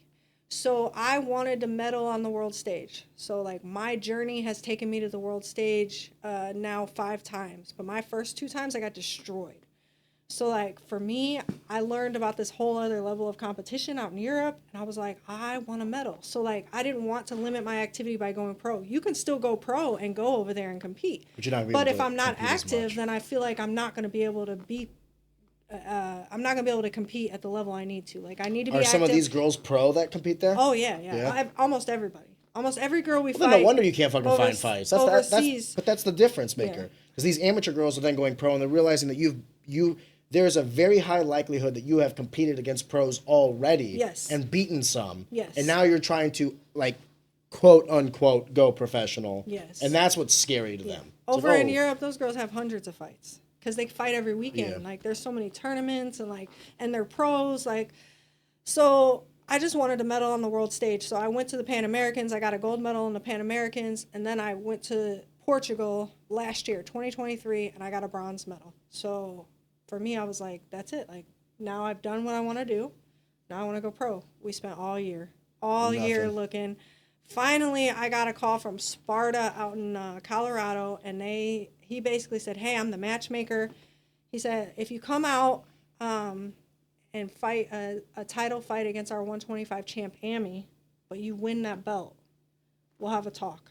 Amateur or pro? Yeah, it would be amateur. He was Okay. like, come take our belt, basically, and we can talk about a pro fight. So I was like, okay. Like, I'll do What it. I happens think if- because I never Yeah, fought yeah. for them before, I have no Okay, history. but what happens if I lose?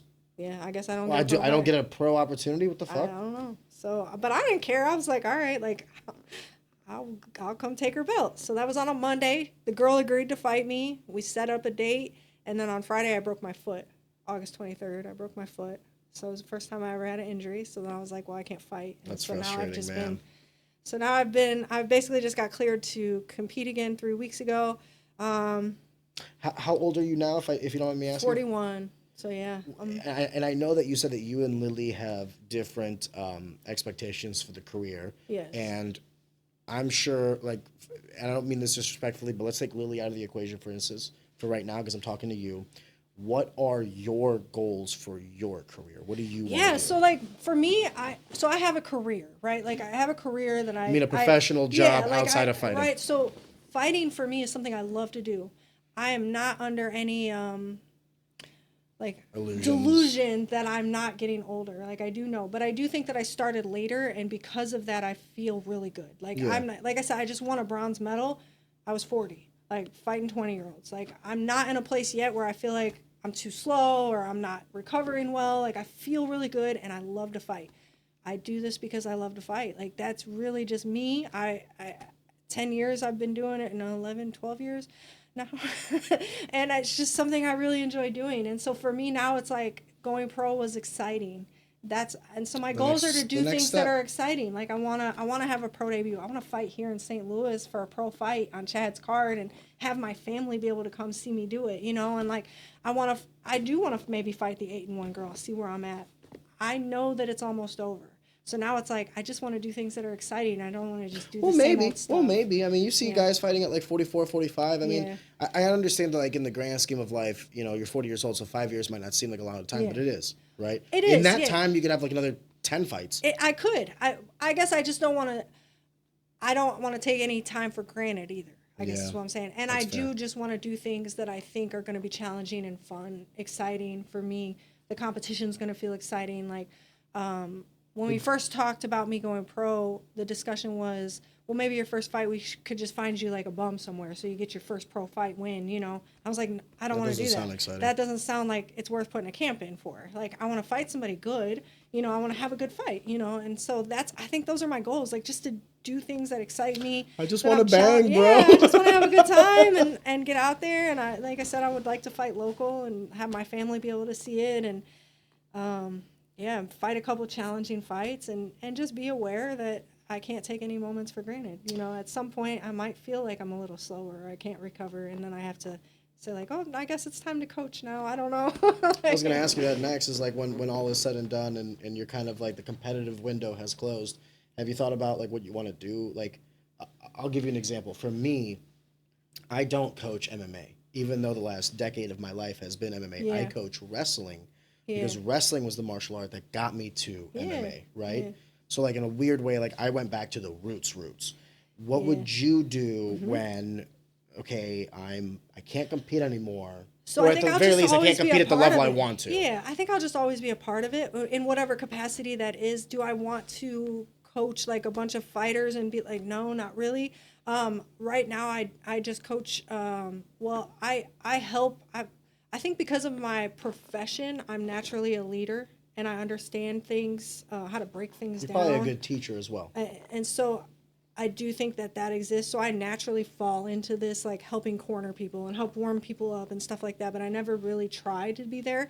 But I do teach a basics class over at MOS, and I think I enjoy that. Like At the Den? teaching people the fundamentals, because I feel like that's glossed over a lot, particularly in striking. So I feel like I like to be the person to be like, you have to turn your feet over, bro. Like you swing it like a bat, And you enjoy it. Yeah, that's something that's enjoyable to me. So I can see that I'll probably just do more of that. Like, as I'm not right now, competition is my priority. So I don't do it like. Last year I did a lot of actually 2022 I was doing a lot of like private sessions, and I got my certification in personal training, and I was doing a lot of that, and then I just stopped enjoying Personal it. training for Like lifting, weightlifting, okay. Not and then necessarily but I was fighting, also but... doing privates, and I feel like it only took like 10 months for me to be like, I'm not enjoying this. Yeah. So now I'm like, I think I just like to teach and classes here and there and help people out that want to be helped, and not make like a big job or an income source out of it. Like, just do what I like to do for fun, right? Can I ask how and where Sweeps and Teeps plays into all of this? Yeah, so Sweeps and Teeps is my wife's fight company brand. So like I talked about how she's like different people throughout her life. Like over the last couple of years, she just she became a business owner, and so she opened Sweeps and Teeps. She makes hand wraps, Apparel. apparel. But she's in this process where she's like sampling and trying to find the best quality stuff that she can. So I don't know Talking about like the materials. Yeah, like what all she'll end up being. Right now, she does have some like hand wraps are her thing. So she's at like fights and does booths with like hand wraps and Thank stuff you, by like the that. way, for the gift. Yeah, of course. Tell her I said thank you. Yeah, but it's like it's her thing. It's not mine at all. I have nothing to do with it. She samples from different manufacturers, and she's like, now she's got leggings, sports bras, hoodies. Finally. Yeah. Something I can use. Yeah. Retirement hit me hard. I was gonna say all that retirement weight. I need something that both lifts and separates. But when she started talking about something like an entrepreneurial goal, what was your first inclination? Like, do it? Because it's scary, man. At first, she was like, I think she thought like she could just quit her job and like start this businone. And have fun with that. I do think it was the first time in our relationship that I was like, hold on. Hold on. Let the wise woman say something. Because we do have bills, and we have this whole house. You have any animals? Yes. And we got kids to feed. And so, but I was supportive of her starting it. And I was like, and I know at first the conversation was like maybe something for us to do. And I was like, no, like, do it. Like, she did. If it's your passion, make it your passion. Yeah, and have it for yourself. And she did start How out with a partner. hard was that saying no to her though? When she like approaches you, like, do you want to do this with me? And you're like, I don't. I don't know, because I really felt like in my mind, I don't think it was hard for me, because I really felt like this is something she should have for herself. Yeah. Everything me and Lily do, people see us together, right? Like, we fight together, we work together, from home together, like obviously in separate spaces and stuff, but like, so like it's okay to, I feel like it is okay to have your own thing, do something that's just yours that you really love, and it's fine. So no, I don't think that was hard for me. And she did start out with a partner, but then she bought her partner out, and so now it's just hers, and she's doing her thing. Sole proprietorship is the way to go. Yeah, she learned that. I have a lot of people I do business with, but I own 100% of all my businesses. Yeah, and I think it's better for her. So the January, she's basically fresh start. Her business, she came up with new designs. She's got all kinds of new exciting stuff coming up. I'm really excited for her. I should have her on. I would like to talk to her about entrepreneurship. Yeah, she probably have a lot to say because she works a full-time job too, so she did keep her job and she's happy now because now she's learned that it takes time to make money, right? So, but she found the love of it, and so like my wife just works all day. So that is something, like she works her job and then she trains and then she gets in bed and she's like designing and talking to her manufacturers, and some of her manufacturers are overseas. So like it's first thing in the morning, when they're awake. So like, yeah, she's just working all the time. But, is that like, does that make you, as her partner, is that like, do you take pride in that? I do. Yeah. I think she's doing great. I think she's, do you gas her up? Like, yeah, baby, wake up at 5 in the morning with that Chinaman. I love that she's just so happy. Like when she gets new designs, like, and she's like, look what I made. What do you think? Or like, yeah, I think that's great that she has something that she just really is hers and she loves. Her job is for a private company, and they like micromanage the hell out of her. She gets paid really well, but she's like a robot. She sits in front of a computer like a robot. She hates it. We work with an investment or a financial planner, so that ideally in 10 years we're in a position where she doesn't have to do that anymore. But it's just happy for me to see her do things that she likes. Out of curiosity, what is some of the direction that your financial planner is giving you? Not detail, high level. He like has what is it that you guys are investing in or doing that this guy feels confident that in 10 years you guys don't have to work, or she doesn't have to work? Well, I don't know that he's confident about that. Forgive me. But he really taught us how to like spread our money and put it in different places, and stock market, yes, and commodities, yes, precious metals, anything in real estate. So that's our next step. So me and Lily will be working together, and we are going to move into the real estate. So we have, for the past 3 years, we've been building up our assets, building up our money, and now we are in a place where we can start to invest that money in some real estate, and that's our next steps together. And we anticipate that if we make the right steps, we're hoping that we can start making money in 10 or so years, that at least one of us could maybe step away from their job and have some income coming from different places that eliminates the need for both of us to be working at full-time 40-hour a week for other people's jobs. I think investing is this broad term that's just kind of like thrown out to the ether, like, oh, just invest your money. Yes. But there's not enough like extrapolation on that. Yes. And there's different things to invest money for different reasons. Yes. I'm just going to high level, and let me know if you disagree or agree on any of these. Precious metals are nice because you know that they're always going to be a store of value. They may appreciate, they may depreciate, but at the end of the day, they will appreciate or depreciate. If they do depreciate, the chances of them depreciating at a rate that's less than the inflation rate is slim to none. So even if you buy gold at like, 2,000 and you sell it like 1,900, the rate of inflation in that time frame would have made your money more valueless than the depreciation in that precious metal. Okay. And that's the thing about precious metals. It's not a currency. Like, I'm not giving you gold for like a private, right? It's a store of wealth, a store of value. Okay. Cryptocurrency could be considered that. I don't really think calling cryptocurrency a currency is like, it's actually oxymoronic, because nothing about cryptocurrency dictates that it's a currency. If anything at all, it is a store of value. But there's nothing wrong with that. Yeah. It's just the notion of like saying like, we're going to trade in Bitcoin someday. Yeah, go fuck yourself. That's never going to happen. But if you want to invest in something because you think it's going to appreciate, by all means, do your money wherever you want. The difference now is the stock market and real estate. The stock market is nice because it will appreciate in the sense of the value of a business and the leadership in that business through horizontal or vertical integration can turn your money into more money because the value of whatever it is that their means of production is creating is increasing. Yes. They're working on your behalf. Fair. The problem with that is sometimes people invest because they think like, oh, I'm going to buy Apple at 500 and sell it at 750 and I'm going to be a millionaire. All right, have fun with that. So that isn't our thought at all. And basically when we came to him, we were just in a situation where we were just trying to save all of our money and put it in our savings account. And that's it. That's where our money's at. And then... Second dumbest thing you can do. Yes, and that's where he came in and was like, your money, what are you doing? Yeah, he was like, you can't do this. What's the rate on your savings account? Yes. What is the AP? What is the rate of year-over-year inflation for the last? I think in Biden's presidency, the average rate of inflation. So the average rate at which your dollar is diminishing in value, I think, is like 4.2%.